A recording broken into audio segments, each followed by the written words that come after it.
కేసీఆర్ గారి నాయకత్వం, కేటీఆర్ గారి నాయకత్వం, ఒక్కసారి అందరు ఇట్లా కేసీఆర్ గారి నాయకత్వం, కేటీఆర్ గారి నాయకత్వం.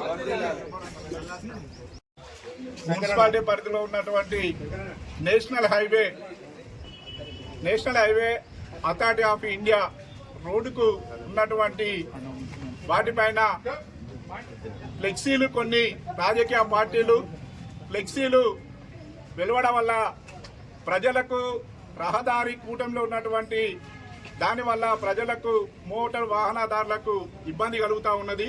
దానివల్ల 2-3 యాక్సిడెంట్లు కూడా జరగడం జరిగింది. దానిపైన కనీసము మున్సిపాలిటీ వ్యవస్థ స్పందించకపోవడం విడ్డూరంగా ఉన్నది. ఎందుకంటే మనిషి ప్రాణం విలువ చాలా గొప్పది. మనిషి ప్రాణము పోయిన తర్వాత ఎవరు కూడా తీసుకురాలేడు. కానీ ఇవాళ ఏదైతే ఈ ఫ్లెక్సీల వల్ల మనిషి జీవితము పోయే పరిస్థితి ఉన్నది. ఎందుకంటే హైవేకు పైన బ్రిడ్జి పైన కూడా ఇవాళ ఫ్లెక్సీలు పెట్టిర్రు. అక్కడ ఏమైనా వెల్డింగ్ ఊడిపోయి దాదాపు 20-30 ఫీట్ల నుండి కింద పడితే మనిషి అక్కడ ఉన్నట్టయితే ఉంటే ఇవాళ చనిపోయేటువంటి ప్రమాదాలు ఉన్నాయి. ఈ ప్రమాదాలను నివారించాల్సినటువంటి అవసరం ఇక్కడ ఉన్నటువంటి మున్సిపాలిటీ వ్యవస్థకు ఉంది, పోలీసు వ్యవస్థకు ఉన్నది. అయినా ఇవాళ రాజకీయ పార్టీల యొక్క వాళ్లకు భయం వేస్తున్నదా మరి ఏంటి అర్థం కావట్లేదు.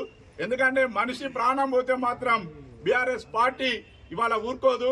ఖచ్చితంగా ఇక్కడ మున్సిపాలిటీ వ్యవస్థను దిగ్బంధం చేస్తాం.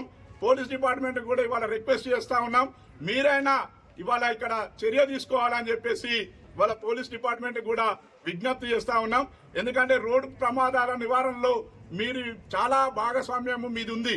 కానీ ఇటువంటి చర్యలపైన మీరు ఎందుకు స్పందిస్తలేరు అనేటువంటి విషయాన్ని కూడా ఇవాళ తమ దృష్టికి తీసుకొస్తా ఉన్నాం.